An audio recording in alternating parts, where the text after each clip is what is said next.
하나님 감사합니다. 우리 모두를 예배자로 불러주시고 하나님 우리가 있는 이 자리에서 하나님을 예배하고 거룩한 하나님을 향해서 하나님 우리 얼굴을 들고 주님을 간절히 소망하는 그런 마음을 주신 것으로 인해서 감사합니다. 하나님 우리의 예배가 주님을 기대하고 주님과 소통하는 우리의 삶을 주인을 주님으로 인정하는 그런 예배가 되기를 원합니다. 오늘 우리 예배를 받아주실 줄을 믿습니다. 너희 안에 이 마음을 품으라. 곧 그리스도 예수의 마음이니 그는 근본 하나님의 본체시나 하나님과 동등됨을 취할 것으로 여기지 아니하시고 오히려 자기를 비워 종의 형체를 가져 사람들과 같이 되었고 사람의 모양으로 나타났음에 자기를 낮추시고 죽기까지 복종하셨으니 곧 십자가에 죽으심이라. 이러므로 하나님이 그를 지극히 높여 모든 이름 위에 뛰어난 이름을 주사 하늘에 있는 자들과 땅에 있는 자들과 땅 아래에 있는 자들로 모든 무릎을 예수 이름에 꿇게 하시고 모든 입으로 예수 그리스도를 주라 시인하여 하나님 아버지께 영광을 돌리게 하셨느니라. 아멘. 하나님 아버지, 우리가 주님께서 말씀하신 대로 그냥 그리스도와 같은 그 마음을 품고 하나님 우리가 이 땅의 예배자로 또한 하나님의 그런 거룩하신 이름을 전하는 하나님 그런 메시지를 가진 자로 메신저로 살기를 원합니다. 하나님 아버지, 주님께서 하늘의 그 영광을 포기하시고 하나님 종의 모양 형체를 가지고 우리 가운데 오셨고 죽기까지 복종하셨음을 기억하고 가장 그런 힘든 그런 십자가를 지신 것을 우리 하나님 기억합니다. 하나님 우리의 삶에서 곳곳에 있는 그런 문제와 고민 가운데 우리가 우리 그 답이 그리스도께서 짊어지신 그 십자가이기를 원합니다. 그리하여서 하나님 아버지 하나님이 누구이신지 예수 그리스도가 이 땅에서 무엇을 하셨는지 하나님 우리가 전달하는 하나님 그런 삶을 살기를 원합니다. 하나님 아버지 우리가 주님을 더욱더 가까이 하고 알고자 하고 또한 추구하고자 하고 하나님의 말씀을 우리 마음 가운데 새기고 하나님 그것을 우리의 삶 가운데서 크고 작은 문제 가운데서 잘 선택할 수 있고 순종할 수 있도록 하나님 우리와 함께 해주시기를 기도합니다. 하나님 곳곳에서 하나님 세상의 아픔으로 인해서 기도하는 하나님 그 기도의 소리가 주님 앞에 올려드리기를 원합니다. 하나님 아버지, 그리고 하나님께서 원하시는 그런 기도로 우리 기도의 제목을 바꿔주시고 하나님 이 땅 가운데 주님께서 아파하시는 것, 세상 가운데 숨어있는 그런 죄악과 우리 자신의 연약함이 드러내는 그런 성령께서 함께 하시는 하나님 그런 기도회가 되게 하시고 또한 우리가 그런 간절히 기도하는 마음으로 하나님 우리 삶을 잘 살 수 있도록 도와주시옵소서. 하나님 많은 한인교회 식구들이 한국에 계십니다. 하나님 그들에게도 하나님 동일한 소망과 믿음과 말씀으로 채워주시고 하나님 한국 땅 가운데서 돕는 손길을 만나며 또한 함께 예배하는 예배자를 만나고 하나님 귀한 공동체를 만나서 하나님께서 주신 그 사명과 부르심에 마땅히 순종하고 살 수 있도록 하나님 길을 열어주시고 하나님 어디에 있든지 우리가 안전하고 건강하고 주님 안에서 있으며 기도하고 예배할 수 있는 자가 되기를 원합니다. 오늘 예배를 주님 앞에 올려드리옵고 거룩하신 예수 그리스도의 이름으로 기도합니다. 아멘. 오늘 함께 나누시게 될 하나님 말씀은 창세기 1장 26절에서 28절 말씀입니다. 제가 봉독해 드리겠습니다. 하나님이 이르시되 우리의 형상을 따라 우리의 모양대로 우리가 사람을 만들고 그들로 바다의 물고기와 하늘의 새와 가축과 온 땅과 땅에 기는 모든 것을 다스리게 하자 하시고 하나님이 자기 형상 곧 하나님의 형상대로 사람을 창조하시되 남자와 여자를 창조하시고 하나님이 그들에게 복을 주시며 하나님이 그들에게 이르시되 생육하고 번성하여 땅에 충만하라 땅을 정복하라 바다의 물고기와 하늘의 새와 땅에 움직이는 모든 생물을 다스리라 하시니라. 아멘. 우리 본문 말씀을 중심으로 해서 우리 윤정주 목사님께서 하나님을 닮는 우리 두 번째 다스림이란 제목으로 말씀을 전해 주시겠습니다.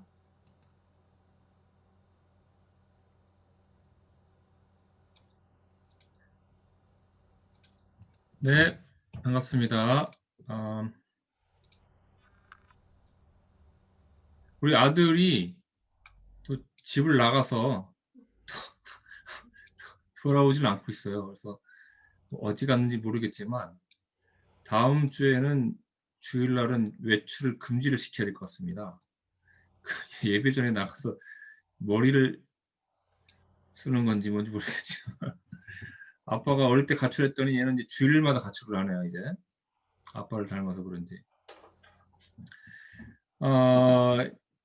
지난번에 약 한 달 전에 그 하나님을 닮은 우리라는 그 제목으로 첫 번째 시리즈 첫 번째로 하나님과 우리가 교제하는 존재로 지음받았다라는 그런 내용을 가지고 설교를 했고요. 오늘은 두 번째로 다스림. 하나님이 온유를 다스리시고 또 우리에게 다스릴 수 있는 그런 직분을 주셨다 하는 내용으로 말씀을 좀 나누고자 합니다. 오늘 이 설교를 준비하면서 제가 대학생 때 읽었던 책, 이게 이제 알버트 월터스와 마이클 고인이 지은 창조 타락석이라는 책인데 20 몇 년 만에 이번에 다시 읽으면서 이번 설교에 많이 제가 참고를 하게 되었습니다. 오늘 저희가 읽은 본문에서 하나님께서 사람을 지으신 목적에 대해서 기록을 하고 있습니다. 민서야? 하나님께서 사람을 지으신 목적이 뭐라고 오늘 성경 본문에 나오지?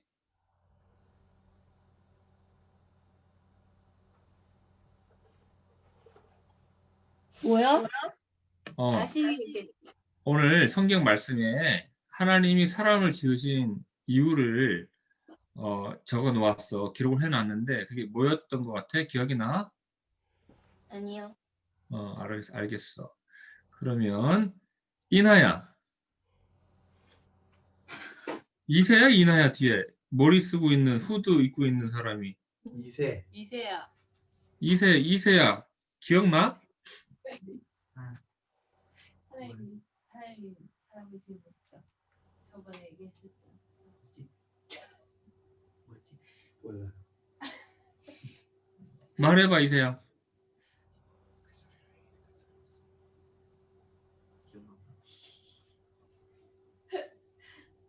네 생각. 빨리 얘기해. 잘 읽어보면 나와. 26절에 나와. 26절.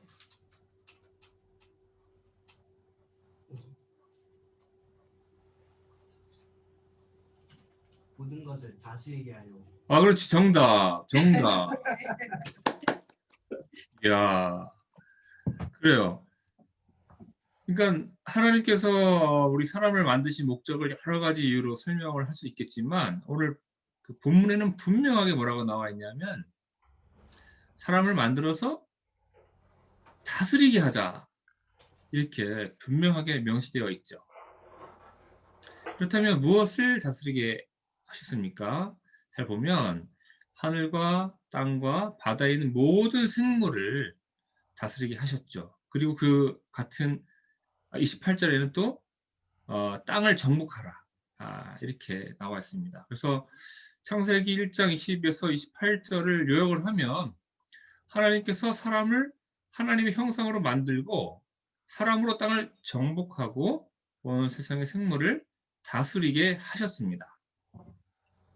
그래서 이제 오늘 본문의 말씀 통해서 우리가 확인할 수 있는 것은 우리가 하나님 형상으로 지음받았다 하는 내용 중에 한 개는 무엇이냐면 하나님이 온 세계를 지으시고 왕으로서 다스리시듯이 우리 사람도 그 형상으로 지음받은 우리도 세상을 다스리는 존재로 지음받았다. 그것이 하나님을 닮았다 하는 것을 우리가 알 수 있습니다. 하나님은 다스리시는 분이십니다. 왕은 다스리죠. 온 우주의 왕이신 참 좋으신 하나님. 하나님은 온 우주를 선하게 다스리시는 분이십니다. 그런데 왕이신 하나님께서 사람에게 세상을 맡기셨습니다. 그리고 다스리게 하셨습니다. 대신 맡아 무엇을 하는 사람을 우리는 대리인이라고 하죠. 우리 대리운전 알죠? 내가 그걸 왜 알지?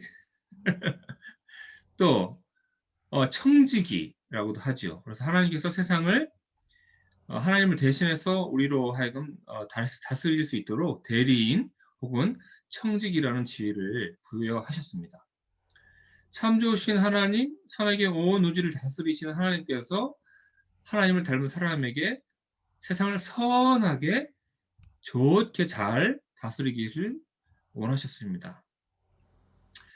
이렇게 땅을 정복하고 세상을 다스리는 것, 좀 정복한다는 뜻이 좀 강하게 들리기는 하겠지만 사실은 같은 말이거든요. 굉장히 다스린다 하는 말과 비슷한 말인데 이것을 좀 어렵게 신학자들은 뭐라고 얘기하냐면 문화 명령 혹은 창조 명령이라고 이렇게 얘기를 합니다.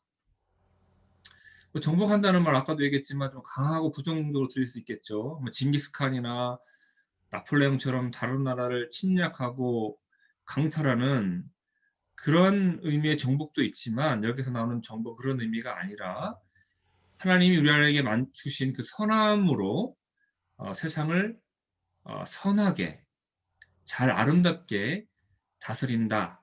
그래서 이 온 세상에 하나님의 선한 영광으로 가득 채우게 한다라는 그런 의미가 있는 것이죠.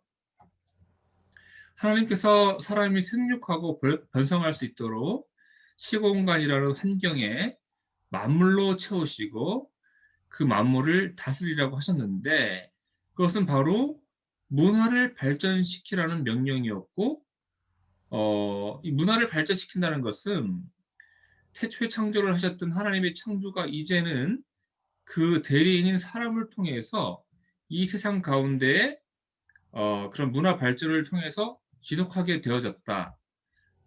그것을 하나님께서 원하셨다. 이런 의미를 가지고 있습니다. 창세기 2장 15절에 보면요. 여호와 하나님께서 사람을 지으시고 어디에 두셨죠? 사람을? 이세야. 이세 너 후드 쓰고 짱밖에 있어도 내가 계속 질문할 거예요. 집중할 수 있도록. 오늘 말씀은 우리 모두 다르게 말씀이긴 하지만 저는 특별히 우리 청소년들이 좀 잘 들었으면 하는 바람이 있어서 제가 계속 괴롭힐 거예요. 이세야, 아담과 하와가 어디에 살았을까요? 에덴 동산. 정답입니다. 자, 그러면 잠깐만 이세 말고 우리 이나는 어디 있어요? 공차를 갔어요. 이날가 시험 있어가지고. 그렇구나. 아쉽다. 아쉽지만 어쩔 수 없네요. 네.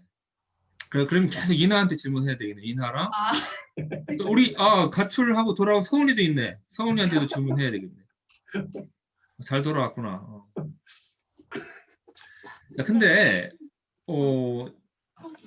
창세기 2장 보면 사람을 이끌어 에덴 동산에 두고 그것을 경작하며 지키게 하시고라고 했어요. 영어로 보면 영어에 여러 버전이 있는데 그 중에 이제 GNT라는 버전은 cultivate it and guard it. 그래서 에덴 동산을 경작해라 라는 그런 표현이 되어 있고 우리 한국 성경 개역개정은 경작하며라고 아주 정확하게 번역이 되어 있어요. 근데 영어 성경 번역 중에 이제 많은 경우에 이것을 그냥 경작한다는 의미를 살리지 못하고 까먹었네. 뭐라고 영어 표현이 있는데 하여튼 경작한다는 의미가 분명히 살아있자는 번역들이 많은데 GNT나 우리 개역개정 성경은 분명하게 그 의미가 살려져 있어요. 무슨 말이냐면 하나님께서 아담과 하와를 지으시고 에덴 동산에 두게 하셔서 제일 먼저 하게 하신 일이 농사 지으라고 하신 거예요. 경작하라고 하신 거예요.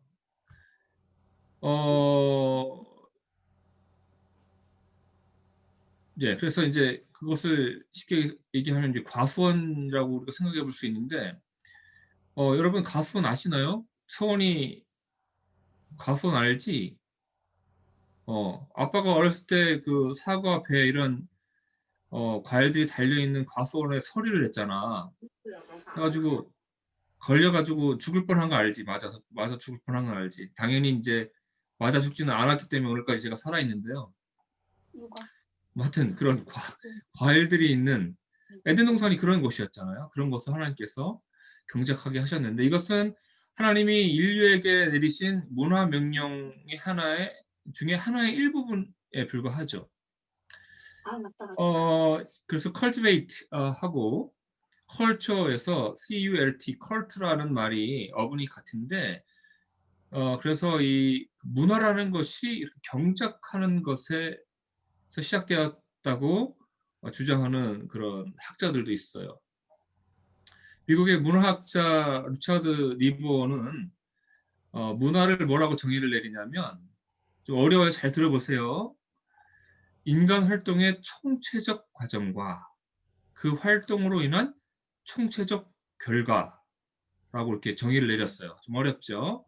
쉽게 얘기하면 물질적인 것이든 비물질적인 것이든 정신적인 것이든 무엇이든지 간에 인간의 삶과 관련된 모든 것을 다 문화라고 할 수 있다는 것이죠. 아주 광범위한 그런 정의가 되겠죠. 우리는 쉽게 이제 문화라고 하면 뭐 쉽게 떠올리는 게 대중문화를 쉽게 떠올리잖아요. 그래서 뭐 요즘 세계적으로 유행하고 있는 K-팝, 그 BTS의 K-팝 음악이나 또 미술, 무용, 뭐 오페라 이런 것들을 우리가 그 문화라고 하면 떠올리는데 이런 것들을 포함해서 뭐 소설이나 철학, 윤리 같은 이런 인문학 혹은 또 더 나아가서 사회학, 심리학 같은 사회과학, 또 자연과학까지 다 포함해서 우리 인류가 삶의 현장 가운데서 만들어가는 모든 것을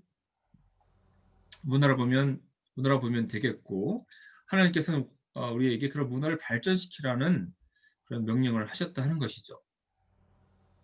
또 한 가지 예를 들어보면 창세기 2장 19절에 보면 하나님께서 그 지으신 모든 짐승과 공중의 새를 아담에게 이끌어 가셨어요. 그리고 어떻게 하셨냐면 아담이 그것들의 이름을 어떻게 짓는지를 보셨다고 기록되어 있어요. 그래서 우리는 이것을 아담이 그 모든 생물의 이름을 지어 부르는 것을 쉽게 얘기하면 생물학, 그 중에서도 분류학이라고 어쩌면 말할 수 있을 것 같아요. 왜냐하면 그냥 우리가 뭐 강아지 이름 짓듯이 개똥이 소똥이 이렇게 막 지은 게 아니라 아담은 총명한 아담은 죄로 인해서 타락하기 전에 그 총명한 아담은 과학적인 통찰력을 가지고 정교한 그런 분류 작업을 통해서 짐승들의 이름들을 지었다. 이렇게 어떻게 보면 그렇게 얘기할 수 있는 것이죠. 그리고 또 아담이 그 세계 최초의 시인이라는 걸 여러분 잘 알고 있죠. 예, 그 아담이 그 타이틀이 많아요. 과학자요, 시인이요, 농부요, 뭐 또 그런데 그 죄를 처음에 지은 씨가 뭡니까? 하나님께서 아담의 갈빗대를 하나 떼가지고 지은 존재 이름이 뭐죠? 그 유명한 하와죠. 그래서 하와를 짓고 아담이 시를 짓는데 뭐라고 짓냐면 내 뼈 중에 뼈요 살 중에 살이라 이것을 남자에게서 취하였으니 여자라 부르리라. 우리가 듣기에는 하나도 시 같지 않은데 히브리어를 그 잘하는 분들이 이걸 연구해 보면 유사음 또 언어적 유희 뭐 교차 대고법 저는 교차 대고법이 뭔지도 잘 모르는데 이런 것들을 적용한 아주 정교하고 아름다운 시라고 합니다. 그래서 이제 제가 지금까지 여러분에게 드린 말씀을 요약하면 하나님께서는 인류로 세상을 다스리는 존재, 문화적 존재로 지으시고 문화를 발전시키게 하셨다 하는 것을 알 수 있습니다. 그리고 이것은 온 천하를 선하게 다스리시는 하나님의 형상을 닮은 것이다라는 것을 확인할 수 있는 것이죠. 알버트 월터스는 그의 책 창조 철학 구석이라는 책에서 다음과 같이 말을 합니다. 인간 문화의 광대한 전 영역은 창조에 나타난 하나님의 경이로운 지혜와 세상에서 우리가 맡은 중요한 임무가 서로 합해져서 드러난 결과다. 우리는 하나님의 지속적인 창조 사역에 참여하며 하나님의 걸작품을 위한 청사진에 따라 끝까지 임무를 수행하는 그분의 조력자가 되도록 부름받았다. 네, 좀 어렵죠. 쉽게 풀어서 얘기하면 인간이 문화를 발전시키는 과정이라는 것은 하나님께서 우리에게 주신 지혜와 인간의 실천이 협력하는 지속적인 창조의 행위, 창조 사역이라는 것입니다. 아담이 에덴 동산을 경작하고 짐승들의 이름을 짓고 하와를 보고 반해서 씨를 짓는 이러한 구체적인 활동들은 하나님께서 베풀어 주신 지혜와 그 지혜에 바탕한 인간의 창의적 활동이 협력하는 지속적인 창조 사역이라는 것이죠. 그래서 하나님의 창조는 최초의 한 번으로 끝나는 것이 아니라 여러 가지 차원의 창조 사역이 지속된다고 할 수 있는데 그 중에 한 개는 인간의 문화적 활동, 문명화라는 과정을 통해서도 지속된다 하는 것입니다. 이러한 인류의 그 문화적 발전 과정, 즉 문명화를 통해서 하나님께서는 인류와 더불어 지속적인 창조 사역을 계속하시고 인류가 생육하고 번성하여 발이 닿는 모든 곳에서 영광을 받으시기를 원하셨다 하는 것이죠. 하나님의 형상을 닮은 인간의 문명화에는 분명 하나님의 선한 성품이 반영되며 하나님의 영광이 담게 되고 온천에 하나님의 영광이 선포되고 드러나게 된다 하는 것입니다. 이것이 태초에 천하를 만드신, 천지를 만드신 하나님의 비전이었습니다. 하나님께서는 인류에게 세상을 맡기시고 다스리게 하신 데는 이러한 원대한 계획이 있었다 하는 것입니다. 최근에 그 재미있게 본 영화 중에 세종대왕을 주인공으로 하는 영화가 있는데 천문이라고 있어요. 혹시 보신 분 있나요? 천문? 손 들어보세요. 보신 분. 굉장히 그 잘 만들어진 영화예요. 수작인데 한석규와 아주 그 최민식의 연기가 일품입니다. 그 어떻게 보실 수 있으면 좀 보셨으면 좋겠는데 옛날 조선시대에는 이렇게 세종대왕과 같은 그 왕들이 있었고 이 왕들은 굉장히 위험이 있었죠. 그래서 백성들은 감히 뭐 왕의 얼굴을 똑바로 쳐다볼 수도 없었죠. 왕의 권세, 힘, 파워는 대단했죠. 세종대왕이 잘한 일, 그 업적 중에 가장 큰 것은 바로 한글을 만든 것인데요. 자, 여기서 질문이 있습니다. 한글을 만든 이유가 무엇일까요? 우리가 중국말만 써. 뭐라고요? 우리가 한자만 써갖고 우리가 한자만 써서 그래서 한국어를 만들었어. 한자를 써서 한국어를 만들었는데 왜 한자를 쓰게 놔두지 않고 한글을 만들었을까? 어리석은 사람들 때문에. 아니 그게 아니라 그렇게 얘기됐어. 그래도 뭐 국사 시간에 뭘 배우긴 배웠네, 민사가. 맞아요. 그 한자 너무 어려웠어요. 그래서 선비들이나 뭐 하루 종일 책이나 볼 선비들이나 그 글을 깨우치기가 쉬웠지. 일반 사람들은 한자를 깨우치고 그것을 이제 책을 읽고 쓰고 하기가 너무 어려웠어요. 그래서 세종대왕이 생각하기에 그것이 너무 이제 아쉬웠던 거예요. 그래서 백성들이 글을 알아서 쉽게 배워서 읽고 쓸 수 있으면 백성들이 다 똑똑해질 텐데, 그럼 백성들이 유익할 텐데, 이런 어진 마음이 뭔지 알아요? 어진 마음을 어떻게 설명할 수 있지? 좋은 마음, 백성들을 사랑하는 따뜻한 그런 마음이 있었기 때문에 세종대왕께서 한글을 만들어야 되겠다 이렇게 생각해서 한글을 만드셨죠. 그래서 그래서 한글을 통해서 백성들이 이제 그 학문을 쉽게 할 수 있는 또 도와준 이런 그 세종대왕의 다스림, 선한 다스림, 이걸 설명하기 위해서 제가 세종대왕을 말씀드렸는데요. 마찬가지로 하나님은 참 좋으신 왕이시죠. 참 어진 왕이시죠. 그래서 온 우주를 선하게 다스리시고요. 지금도 섭리를 통해서 다스리시고, 그런데 그 하나님께서 우리 인간에게 세상을 다스리는 권세를 주셨다 하는 것은 우리도 이렇게 어질게 좋게 세상을 잘 다스리라 한다는 의미가 있다는 것이죠. 그런데 문제가 발생했죠. 어떤 문제가 발생했나요? 네, 아담과 하와, 그 인류가 이 사건 때문에 세상을 정말 어질게 다스릴 수 있었는데 온전히 어질게 다스릴 수 없는 사태가 일어났어요. 무엇일까요?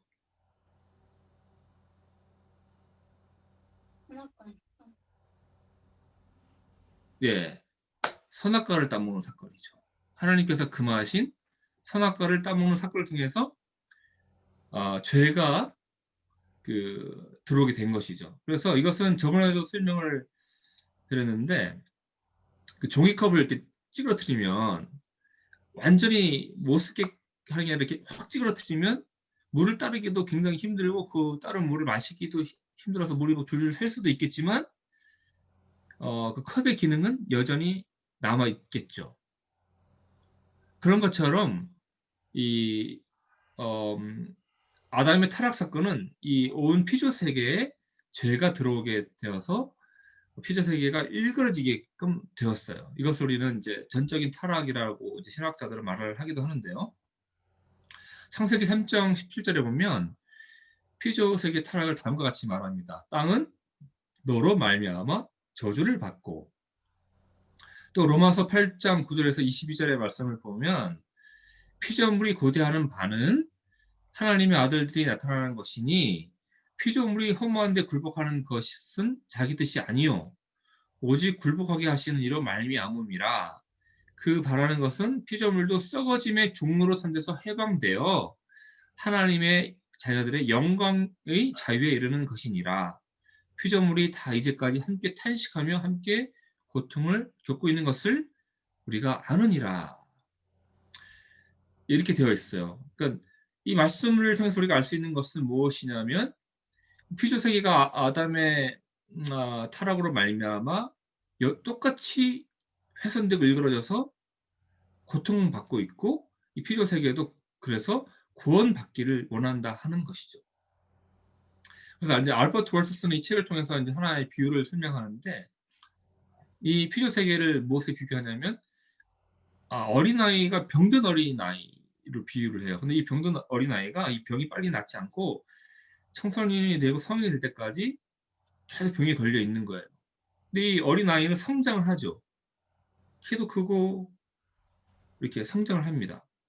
그다음에 지식도 잘하고 성장을 하지만 여전히 그 병 때문에 고통받고 온전한 그 신체적 기능을 발휘하지 못하는 그런 모습. 그것을 우리 인류가 타락에서 훼손된 피조 세계가 훼손된 모습을 그렇게 비유를 하죠. 어떻게 또 비유하냐면 그 숙주에 기생하는 기생충이다. 이 인류 문명에 스며들어온 죄가 마치 인류 문명 전반에 악한 영향을 끼치는 것이 마치 숙주에 기생하는 기생충 같다. 이렇게 표현하기도 하고요. 그런데 이제 그럼에도 불구하고 여전히 이 피조 세계는 하나님의 선한 은총, 은혜의 영향 안에 있는데 이것을 그리고 그 죄가 이 피조 세계를 완벽하게 망가뜨리는 것을 억제시키는 것인데 그것을 그런 하나님의 은총을 일반 은총이라고 이렇게 설명을 하기도 하죠. 그래서 쉽게 얘기하면 아까 서원이가 나가서 놀다 왔죠. 그 바깥에 해가 있었죠, 해. 근데 그 해가 서원이한테만 비쳤나요? 아니요. 하나님을 믿지 아니하는 다른 친구들에게도 비쳤나요? 네. 그렇죠. 비가 오면 비가 서원이 머리에만 내리나요? 돌아다니면 크리스찬이니까 넌 하나님의 특별한 사람이니까 하나님이 너 성원이만 사랑해서 성원이 머리에만 비가 오나요? 사랑한다고 비가 내려? 비가 온다면 예를 들어서 아니. 온 피조 세계에 동일하게 비가 오죠. 이것을 이제 그 일반 은총이라고 얘기해요. 그래서 하나님께서는 이런 그 자연 세계뿐만 아니라 이런 인류의 개인적, 사회적, 문화적 삶 전반에도 동일하게 이런 하나님의 은혜를 내려주신다는 거예요. 이것을 일반 은총이라고 얘기를 하죠. 그래서 이런 일반적 원칙으로 말미암아서 그 인류 전체와 피조 세계에 악한 영향, 죄의 악한 영향이 있지만 철저히 파괴되지는 않는다, 훼손되지는 않는다 하는 것입니다. 인류가 발전시킨 그 문화 안에는 하나님의 선하심이 드러나기도 하는 반편, 아까도 얘기했지만 그 죄 때문에 인간의 더러운 죄악이 이렇게 두드러지는 그런 문화도 있지요. 그래서 하나 예를 들자면 스포츠이자 무도인 태권도 있잖아요. 그 태권도. 이 태권도 문화 안에는 그 선한 면도 있고 어떻게 보면 악한 면도 있는데 그 선한 것 중에 하나를 예를 들자면 태권도에서 제일 중요한 정신적 가치 중에 하나가 리스펙트, 상대방을 존중하는 거예요. 그래서 경기 시작하기 전에 상대방에게 꼭 인사를 하죠. 인사를 하고 심판에게도 인사를 하고 경기를 마치고 나서 상대방에게 또 인사를 하고 심판에게도 인사를 하고 심지어 코치에게 찾아가서 코치에게도 인사를 하는 이런 존중의 문화가 있어요. 그런데 태권도 선수들 중에는 이런 선한 그 존중의 문화를 지나친 경쟁심 때문에 까먹어서 어떤 일이 있었냐면 옛날에 심판의 판정에 불복해서 심판을 그냥 얼굴을 돌려차기로 그냥 거침없이 돌려차가지고 심판이 맞은 그런 일이 있었어요. 그래서 그 선수는 결국 그 태권도 선수로서는 이제 자격 박탈이 돼서 영구적으로 선수생활을 할 수 없는 그런 일이 있었어요. 그래서 이 문화 안에 보면 하나님 인류를 통해서 발전된 그 문화 안에 보면 선한 점도 있고 악한 점도 다 섞여 있을 수 있다는 것이죠. 이나가 없어서 축구 얘기를 좀 할까 말까 좀 할까요? 축구 안에도 선한 게 있죠. 그래서 정정당당한 플레이, 그다음에 완벽한 팀워크, 탁월한 기량, 개인기를 통해서 승리를 쟁취했을 때의 그 기쁨과 영광은 어떻게 보면 하나님께서 우리 인류에게 주신 그런 은혜입니다. 은혜. 그런데 정정당당하게 하지 않고 뭐 더티 플레이하고 막 상대방 선수에게 인종차별적인 언행을 하고 심판의 판정에 승복하지 않고 막 대들고 하는 것도 있을 수 있죠. 선과 악이 공존할 수 있는 거죠. 한 문화 안에. 그래서 이제 이 모든 문화가 또 이렇게 그 안에 선함과 악함이 다 공존한다 그렇게 얘기할 수 없는 그 존재 자체가 그 어떤 그 스트럭처 자체가 아주 악한 것도 있어요. 예를 들자면 옛날 로마 시대에 그 격투 시험 알죠? 격투.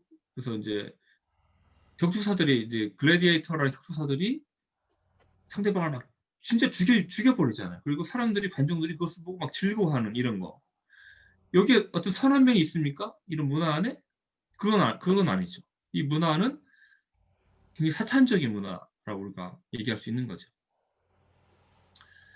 예, 그래서 어쨌든 그런 이 문화 안에 그런 죄의 영향과 어떤 하나님의 일반 은총적인 선한 영향들이 우리 인류 사회에 또 문화와 문명에 이렇게 들어가 있는데요.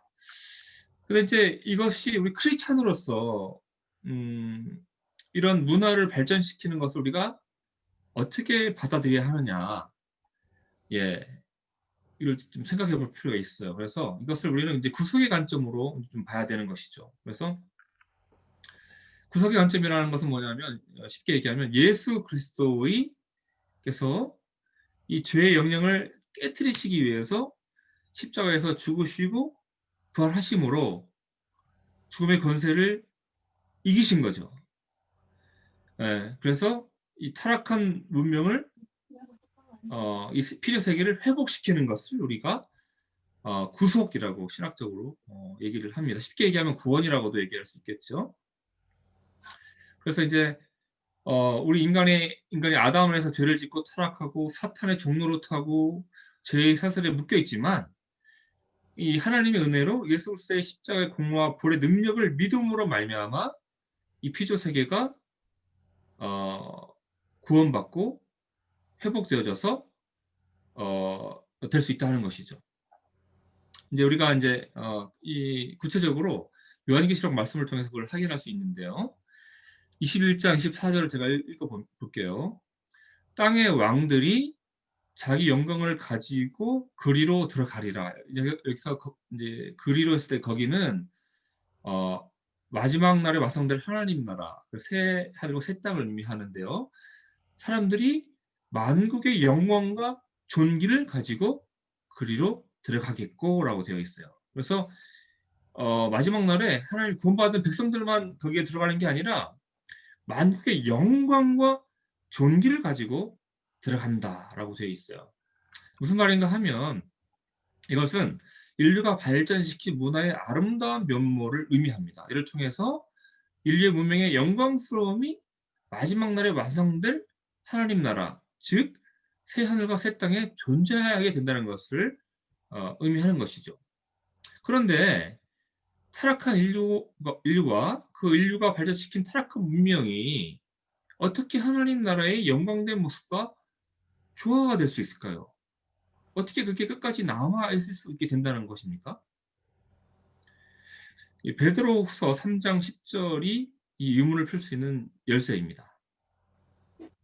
이거 보면 그러나 주의 날이 도둑같이 오리니 그 날에는 하늘이 큰 소리로 떠나가고 물질이 뜨거운 불에 풀어지고 땅과 그 중에 있는 모든 일이 드러나리로다. 이거 드러나리로다라고 개역개정이 번역을 아주 잘했어요. 근데 어떤 영어 성경에는 이것을 이제 드러낸다라는 의미로 번역하지 않고 그냥 will be burned up. 그래서 타 버려 없어진다. 라고 번역을 하기도 했는데 사실은 이 헬러의 이 개역 성경으로는 이제 드러난다라는 이 말이 휴리스코라는 뜻인데 이것은 발견되어진다, 드러나게 되어진다라는 의미를 가지고 있어요. 무슨 말인가 하면 그 뜨거운 도가니 속에 이제 그 광석, 금이 들어있는 광석을 집어 넣는 과정을 통해서 그 불순물이 제거되어져서 순도 높은 금을 얻을 수 있거든요. 그래서 이와 마찬가지로 마지막 날에 인류 문명의 그 죄악된 성분이 제거되어지고 순수하게 아름답고 영광스러운 모습이 드러나게 되어진다라는 의미가 방금 저희가 읽은 베드로후서 3장 10절에 있는 것이죠. 이것을 다르게 설명을 하자면 마치 부활한 예수님의 육체가 우리 인간의 육체가 아니라 영화로운 육체였잖아요. 부활체가. 그래서 그런 것과 같은 어떤 승화된다 하는 것이죠. 승화. 뭐 다르게 또 이렇게 비유를 하자면 이 번데기가 나중에 결국 어떻게 됩니까?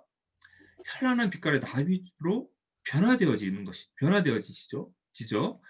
이와 같이 우리 피조 세계가 그냥 단순히 구속된다는 것은 단순히 원래 에덴 동산의 당시 모습 돌아가는 게 아니라 발전된 문명과 문화의 모습 중에서 죄로 오염된 부분들이 순전하게 재건되어져서 하나님의 창조사에게 영광스러운 모습이 드러나게 되는 모습으로 나타나게 되어진다 하는 것이죠. 그래서 어떤 신학자들은 이것을 그래서 재창조라는 의미로 말로 사용하기도 하죠. 그래서 우리 이런 일이 어떻게 그러면 실제로 우리가 살고 있는 이 땅 가운데 가능하냐? 그 대표적인 예를 하나 들어보자면 초대교회의 모습에서 우리가 그걸 발견해 볼 수 있는데요. 초대교회의 모습이 말씀을 보면 어떻게 나와 있습니까? 자기 소유를 다 팔아가지고 공동체 그 판소유를 가지고 왔죠. 그래서 그 재산들을 가지고 부족하고 가난한 사람들에게 똑같이 공동체로 나눠주고 궁핍이 없도록 했어요. 이런 그 하나님 나라의 그 스트럭처가 하늘의 스트럭처가 이 땅 가운데에서 구현되어지는 실제로 실행되어지는 모습을 보여주는 것을 통해서 우리가 그것을 알 수 있죠.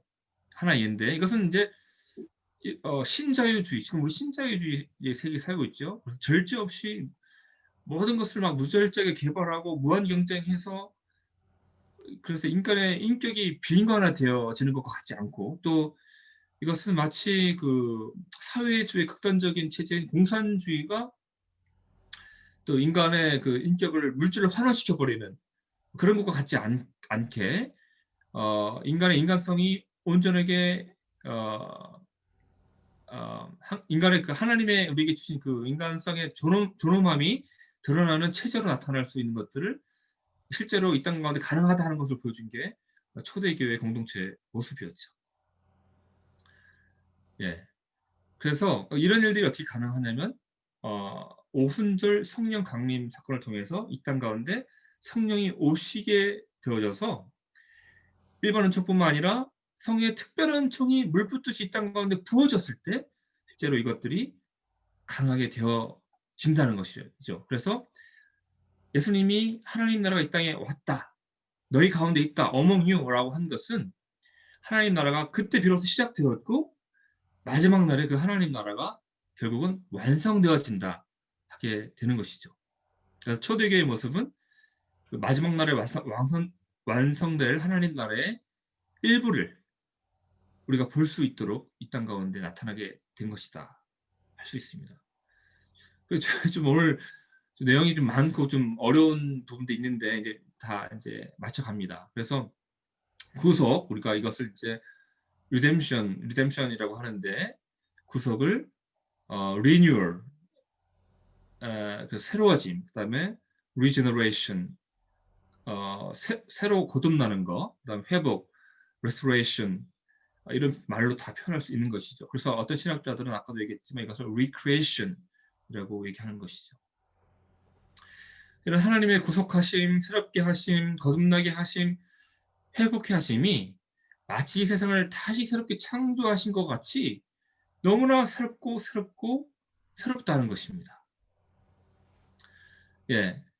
그렇다면 이제 초대교회의 모습처럼 그런 이런 회복의 모습들이 우리가 살고 있는, 지금 이 시대를 살고 있는 이 땅 가운데서도 나타나야 하는데, 그것이 하나님께서 우리에게 맡겨주신 임무요 과업이라 하는 것이죠. 그래서 이나, 민서, 서원이 여기는 모두가 청지기로서 이런 그 사명을 가지고 이 땅에서 살아가야 하는 것이죠. 그래서 우리의 결혼 생활, 가정 생활, 사회 생활, 직장 생활, 학교 생활, 또 뭐 넓게 나가서 사회 참여, 커뮤니티 참여하고 정치적인 참여하는 거, 예술, 또 학문적 기여, 이런 것들이 우리가 회피하거나 그 파기의 대상이 아니라 회복되어져야 되고 정화되어져야 한다는 것이죠. 어떻게? 하나님의 도우심과 성령 하나님의 간섭하심과 우리 인간들의 협력을 통해서 이것이 가능하다는 것이죠. 예를 들어서 노예제도가 이 땅 가운데 이제 없어졌잖아요. 근데 예전에 그 노예제도가 사실은 성경 신학적으로 주류 신학의 지지를 받고 주류 신학은 노예제도가 가당하다라고 사실 주장했었는데, 지금은 우리 그 많은 신학적인 진보를 통해서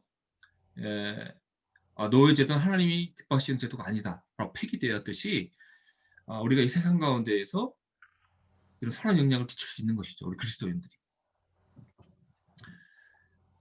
이 구속의 범위는, 이 회복의 범위는, 우리를 통한 이 회복의 범위는 그 타락의 범위만큼 넓고 모든 창조 세계, 피조 세계를 다 포함하죠. 그래서 그것이 가능한 것은 글쎄 죽음과 부활 안에서 치유되고 극복되고, 그래서 그 선한 창조의 왜곡이 있는 그 어떤 곳에서든 이런 그 예수 그리스도의 죽음과 부활의 이런 또 성령의 권세가 있기 때문에 이런 것들이 가능한 것이죠. 이제 좀 마무리를 해야 될 것 같습니다.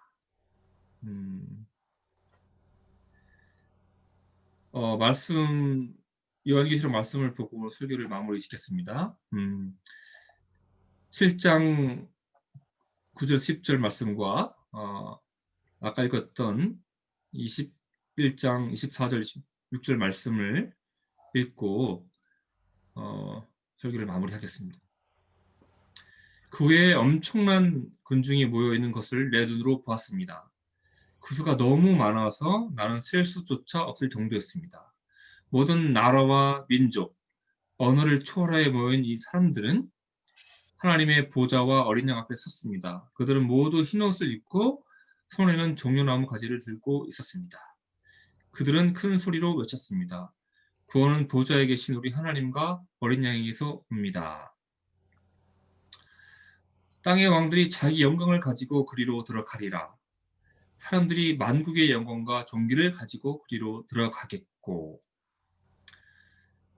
이 말씀들을 통해서 우리가 하나 적용을 하자면요. 마지막 날에 이 땅에 하나님 나라가 완성될 그때, 새하늘과 새 땅이 도래하는 그때, 어쩌면 우리 김기현 목사님이 태권도 도복을 입고 손을 흰 옷을 입고 이렇게 손을 들고 하나님을 찬양하는 무리 가운데 있을 것입니다. 그래서 그때 하나님께서 받으시는 영광은 기훈아, 내가 너 영혼을 기뻐하고 널 사랑하고 더불어 네가 태권도를 통해서 나에게 올려드린 그 영광 내가 다 받았다. 이렇게 말씀하신다는 것이죠. 그리고 이제 우리 이나가 없지만 이나가 하얀색 축구복을 입고 하나님 앞에 서서 축구공을 들고 튕기면서 하나님 찬양할 수도 있다는 것이죠. 그래서 이나의 영혼을 기뻐하시고 받으시는 그 하나님께서 축구를 통해서 이나가 축구라는 문화 속에서 보여주었던 선한 그런 하나님 나라의 가치들을 통해서 하나님이 기뻐하신다는 것이죠. 그것이 마지막 날에 우리를 통해서 하나님이 이루고자 하는 그 비전이 완성된 그런 모습일 수 있다 하는 것입니다. 그래서 예수님이 재림 시 완성된 하나님 나라의 모습은 우리의 그 영혼만 모인 것이 아니라 인류가 발전시킨 문명도 함께 있을 것인데, 그것은 불순물이 하나도 없는 100% 정제된 금과 같은 문명과 함께 하나님의 창조 영광이 고스란히 마지막 날에 담겨져 있을 것이라 하는 것입니다. 그곳에서 우리 하나님의 백성은 만유의 왕이신 하나님과 더불어서 그 문명을 다스리며 영원토록 왕노릇하게 될 것입니다. 네, 기도하겠습니다.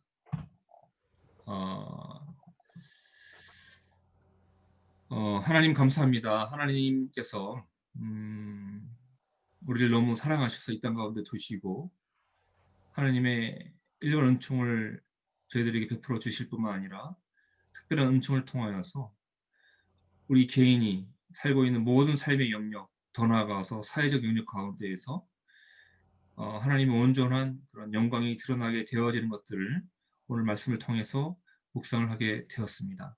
주님, 저희들에게 성령의 능력을 주셔서 우리 개인의 삶, 가정의 삶, 학교의 삶, 사회생활 모든 우리가 연관된 커뮤니티, 더 나아가서 사회, 국가 속에서 하나님 나라의 온전한 가치들을 드러냄을 통하여 세상을 변화시키는, 문명을 변화시키는 저희 한 사람 한 사람 되어줄 수 있도록 하나님 저에게 복 내려 주옵소서. 감사를 드리고 예수님의 이름으로 기도드립니다. 아멘. 헌금 찬양 드리겠습니다. 왕의 위엄과 능력이 이제 임하였으니 주의 주권과 주의 통치와 주의 나라 힘과 권세 임하네. 예수 하나님의 공의.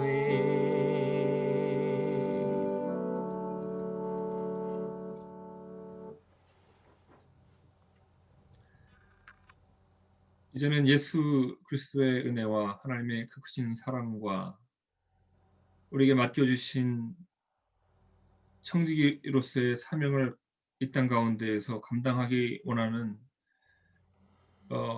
저희에게 역사하시는 성령 하나님의 감화 감동 교통하심이 지금부터 영원까지 수완지 한인교회 성도 한 분 한 분 머리 위에 함께 있기를 축원하옵나이다. 아멘.